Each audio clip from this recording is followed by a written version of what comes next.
Good morning student. आज हम पढ़ेंगे हिंदी व्याकरण में पाठ 7 क्रिया। क्रिया किसे कहते हैं सब अच्छी तरह जानते हैं। जिन शब्दों से किसी काम के करने का होने का पता चलता है वे क्रिया कहलाते हैं। जैसे तुम पढ़ रहे हो, मैं पढ़ा रही हूँ। शीना नृत्य सीखती है, शानू क्रिकेट खेलता है, अनूप गीत गाता है और राकेश पुस्तक पढ़ता है। इसमें सीखती है, खेलता है, गाता है, पढ़ता है शब्द किसी काम के करने का बोध कराते हैं, इसलिए वे शब्द क्रिया कहलाते हैं। जैसे किसी का अपने को मालूम चलता है, जैसे मैंने पहला सेंटेंस बोला था मैं पढ़ाती हूँ, मैं कौन सा काम कर रही हूँ? पढ़ाने का। तुम पढ़ रहे हो और आप कौन सा काम कर रहे हो? पढ़ने का। मम्मी खाना बना रही है, मम्मी क्या काम कर रही है? खाना बनाने का। वह नहा रही है, तो वो कौन सा काम कर रही है? नहाने का काम कर रही है ना।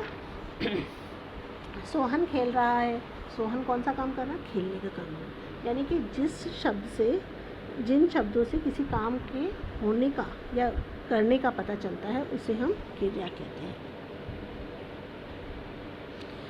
यह भी कह सकते हैं किसी कार्य का होना या करना वो क्रिया कहलाती है। ठीक है ना। अब आते हैं क्रिया के भेद। क्रिया के दो प्रकार की होती है। पहला होता है अकर्मक। फर्स्ट है अपना अकर्मक।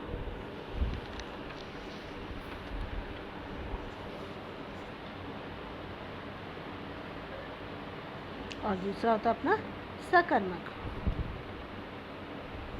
अकर्मक क्रिया किसे कहते हैं? जिन क्रिया का कोई कर्म नहीं होता वह क्रिया अकर्मक क्रिया कहती है। जैसे सुनीता रो रही है और रामू हंस रहा है। रो रही है और हंस रहा है ना। इनका कोई कर्म नहीं है, अतः यह अकर्मक क्रिया होती है। और इसकी जगह होता सुनीता ऊपर रो रही है। सुनीता कहाँ रो रही है? ऊपर रो रही है। रामू हंस रहा है, रामू कमरे में हंस रहा है, तो ये कर्म आ गया ना इसमें, इसलिए ये अकर्मक क्रिया कहलाएगी। और सकर्मक किसे कहते हैं? जिस क्रिया का कोई कर्म होता है वह क्रिया सकर्मक क्रिया कहलाती है। जैसे राधा आम खाती है, हेमलता भजन गाती है। ये कौन सी क्रिया है? अकर्मक क्रिया कहलाती है। सकर्मक क्रिया में और बताती हूँ। डाकिया पत्र बांटता है, चपरासी घंटी बजाता है, लड़के पतंग उड़ा रहे हैं। अब पत्र, पढ़ना, बनाना, खाना और उड़ाना पतंग, ये सब क्या है? ये सब क्या है? बांटता, बजाता है, उड़ाता है, ये कर्म है, यानी कि ये सकर्मक क्रिया है ना। अब जैसे अकर्मक किसे बोलते हैं?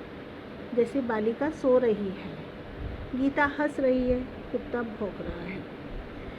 आदि ये सो रही है, हंस रही है और भौंक रहा है। इनका प्रभाव किससे पड़ता है? कर्ता पे पड़ता है, अर्थात ये अकर्मक क्रिया। जैसे रोना, हंसना, है ना। रोना, हंसना, बैठना, उठना, भौंकना, चलना, डरना आदि ये जो होती है यह अकर्मक क्रिया होती है। और सकर्मक कौन सी होती है? जैसे पढ़ना, बनाना, खाना, खेलना, ये होता है सकर्मक क्रिया कहती है। ठीक है, आगे समझ में आपके।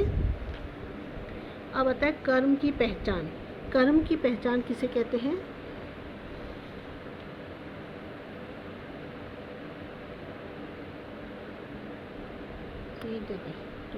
कर्म की पहचान क्रिया के साथ क्या, किसे और किसको लगाकर प्रश्न करने पर जो उत्तर आता है उसे हम कर्म कहता है। जैसे राधा क्या खा रही है? राधा क्या खाती है? राधा आम खाती है। उत्तर आया आम, तो आम क्या है? कर्म। जो के साथ कोई आ रहा है, जैसे चपरासी घंटी बजाता है, तो बजाता है ये तो क्रिया है, इसके साथ कौन सा कर्म आ रहा है? घंटी। और करने वाला कौन है? चपरासी, तो घंटी बजा रहा है, ये सकर्मक क्रिया है। डाकिया पत्र बांटता है, यानी कि क्या बांटता है? डाकिया क्या बांट रहा है? पत्र डाकिया क्या बांट रहा है? पत्र, यानी कि कोई कर्ता आ गया है, कर्म आ गया है, ठीक है ना। फिर है लड़के पतंग उड़ा रहे हैं, तो लड़के क्या उड़ा रहे हैं? पतंग, ठीक है ना। इस तरीके से सकर्मक और अकर्मक का पता चलता है।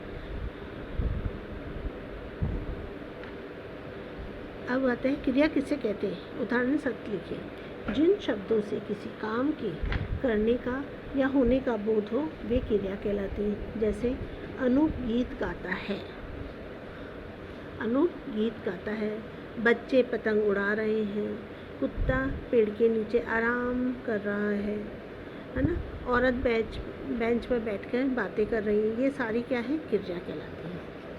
निम्नलिखित वाक्यों में खाली स्थानों को उपयुक्त क्रियाओं के से लिखिए। माताजी मंदिर जाती है, मैं कक्षा 5 में पढ़ता हूँ, मूलचंद गंगापुर शहर में रहता है, वह बस से आगरा जाता है। हम बस से दिल्ली जा रहे हैं, इसमें क्रिया कौन सी है? जा रहे हैं। कमरे में बहुत गंदगी हो रही है, क्रिया कौन सी है? ये हो रही है। वह पढ़ने के लिए जा रहा है, क्रिया क्या है? पढ़ने के लिए जा रहा है। मैं एक कहानी लिख रहा हूँ, क्रिया कौन सी है? लिख रहा हूँ। कच्चा आम बहुत खट्टा होता है, इसमें क्रिया कौन सी है? होता है। इस तरीके से अपने को करना है। थैंक यू स्टूडेंट, आज यहीं तक, कल इसके आगे करेंगे।